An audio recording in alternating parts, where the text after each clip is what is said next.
আসসালামু আলাইকুম। আজকে আমরা শিখব কিভাবে ডেসিমেল সংখ্যাকে হেক্সাডেসিমেলে রূপান্তর করতে হয়। আগের ক্লাসে ডেসিমেল থেকে অক্টালে রূপান্তরের দুটি প্র্যাকটিস প্রবলেম দিয়েছিলাম। তার উত্তর হলো 45 ডেসিমেলকে আমরা অক্টালে রূপান্তর করে পাই 55 এবং 100.50 ডেসিমেলকে আমরা অক্টালে রূপান্তর করে পাই 144.4।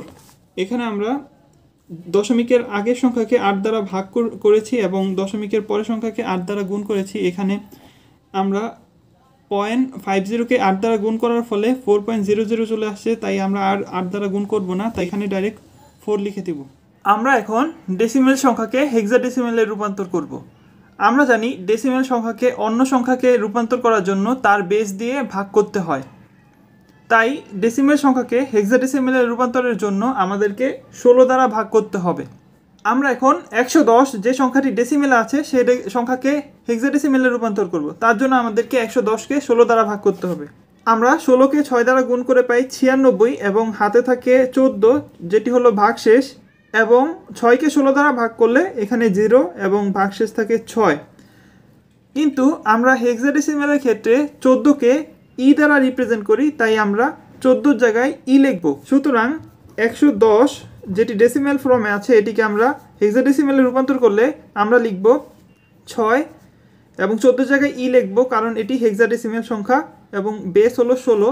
এখানে আমরা দিব এমএসবি অর্থাৎ মোস্ট সিগনিফিক্যান্ট বিট এবং এলএসবি। আমরা ক্যালকুলেটর ব্যবহার করে খুব সহজেই ডেসিমেল সংখ্যাকে হেক্সাডেসিমেলে রূপান্তর করতে পারি। এই জন্য আমাদেরকে ক্যালকুলেটরের হোম বাটনে ক্লিক করতে হবে, তারপর আমাদেরকে বেসে যেতে হবে, তারপর আমাদের ডেসিমেল, যেহেতু আমরা ডেসিমেলকে হেক্সাডেসিমেলে কনভার্ট করব সেহেতু ডেসিমেল ফর্মে আমাদেরকে 110 লিখতে হবে। 110 লিখে আমাদেরকে ইকুয়ালি ক্লিক করতে হবে, তারপর ফরম্যাট বাটনে ক্লিক করতে হবে। ফরম্যাট বাটনে ক্লিক করলে প্রথমে হেক্সাডেসিমেল চলে আসে, তো আমরা 110কে হেক্সাডেসিমেলে রূপান্তর করে পাই 6e। আমরা অঙ্ক করেও 6e পাই। এভাবে খুব সহজেই আমরা ডেসিমেল সংখ্যাকে হেক্সাডেসিমেলে রূপান্তর করতে পারি ক্যালকুলেটরের মাধ্যমে। এখন আমরা শিখব যদি ডেসিমেল সংখ্যার মাঝখানে দশমিক থাকে তাহলে সেটা কিভাবে হেক্সাডেসিমেলে রূপান্তর করতে হয়। যদি ডেসিমেল সংখ্যার মাঝখানে দশমিক থাকে তাহলে আমরা দশমিকের আগের সংখ্যাকে 16 দ্বারা ভাগ করব এবং দশমিকের পরের সংখ্যাকে 16 দ্বারা গুণ করব। এখন আমরা দশমিকের আগের সংখ্যাকে 16 দ্বারা ভাগ করব আর এখানে রিমেইনিং অর্থাৎ ভাগশেষ থাকবে। আমরা জানি 16কে যদি 7 দ্বারা গুণ করা হয় তাহলে আমরা পাই 112, সেহেতু এখানে 7 লিখব এবং ভাগশেষ থাকে 11। যেহেতু আমরা এটিকে হেক্সাডেসিমেলে রূপান্তর করব তাই আমরা জানি 11কে রিপ্রেজেন্ট করে বি, সেহেতু আমরা 11-র বদলে বি লিখে দেব।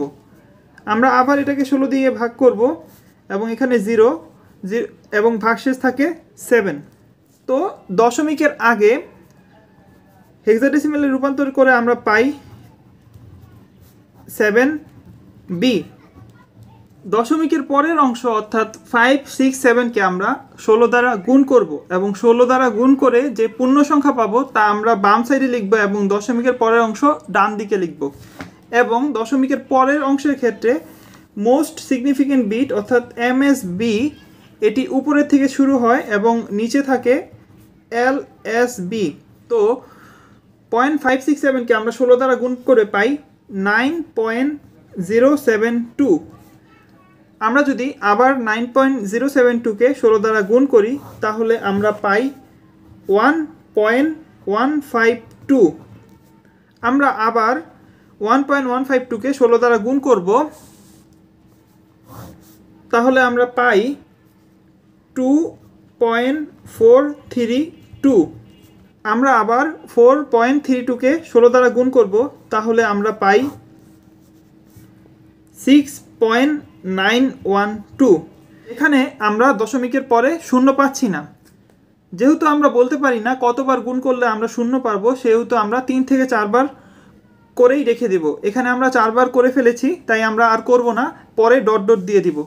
তাই দশমিকের পরে ডেসিমেল সংখ্যাকে হেক্সাডেসিমেলে রূপান্তর করে আমরা পাই 5, 6, 7 যেটি ডেসিমেলে ছিল এটিকে আমরা হেক্সাডেসিমেলে রূপান্তর করে পাই।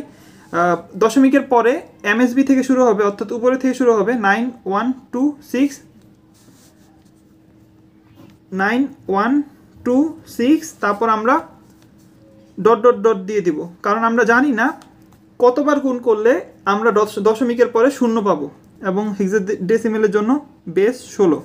এখন আমরা 123.567কে 123 প্লাস 0.567 আকারে লিখতে পারি। এখন আমরা দশমিকের আগে এবং দশমিকের পরে যেই হেক্সাডেসিমেল সংখ্যাগুলো পাই সেটি লিখে দেব। দশমিকের আগে আমরা পাই 7b এবং দশমিকের পরে পাই 9126। তারপর আমরা ডট ডট ডট দিয়ে দিব এবং এটাই হেক্সাডেসিমেল ফর্মে আছে। এখানে আমরা ক্যালকুলেটরের মাধ্যমে দশমিকের আগে যেই সংখ্যা আছে অর্থাৎ 123, এটিকে আমরা হেক্সাডেসিমেলে রূপান্তর করতে পারি। সেজন্য আমাদের ক্যালকুলেটরের হোম বাটনে ক্লিক করে আমাদেরকে বেসে যেতে হবে। বেসে গিয়ে ডেসিমেলে যেহেতু আমাদের 123 আছে, 23 লিখে আমাদেরকে ইকুয়ালে ক্লিক করতে হবে। তারপর ফরম্যাট বাটনে একবার ক্লিক করলেই হেক্সাডেসিমেলে চলে আসবে এবং হেক্সাডেসিমেলে পাই আমরা 7b। আমরা ক্যালকুলেটরে খুব সহজেই দশমিকের আগের অংশ করতে পারলেও আমরা দশমিকের পরের অংশ ক্যালকুলেটরের মাধ্যমে করতে পারি না। তাই আমাদেরকে দশমিকের পরের অংশ করার জন্য এই নিয়মই ফলো করতে হবে। এখানে ডেসিমেল থেকে হেক্সাডেসিমেলের রূপান্তরের দুটি প্র্যাকটিস প্রবলেম দেওয়া আছে। আপনারা চাইলে এই প্র্যাকটিস প্রবলেমগুলো সলভ করে কমেন্ট বক্সের মাধ্যমে উত্তরটি জানাতে পারেন। আমি পরবর্তী ক্লাসে এই দুটি প্র্যাকটিস প্রবলেম সলভ করে দিব।